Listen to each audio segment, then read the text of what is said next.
Welcome to this tutorial on how to build an affiliate marketing website for beginners. In this video, we will cover the basics of building a successful affiliate marketing website. The first step in building an affiliate marketing website is choosing your niche. You need to choose a niche that you are passionate about and that has a demand in the market. Once you have chosen your niche, you need to research your audience. You need to know the demographics of your audience so that you can tailor your content to their needs. Now that you have your niche and audience, you need to choose your domain name and web hosting. Make sure that your domain name is easy to remember and relevant to your niche. After your domain name and web hosting is set up, it is now time to design and develop your website.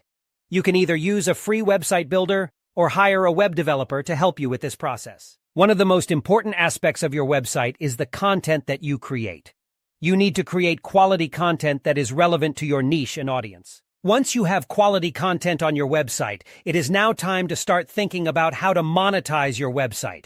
This can be done through affiliate marketing and advertising. That concludes this tutorial on how to build an affiliate marketing website for beginners. Remember to choose your niche carefully, research your audience, and create quality content on your website.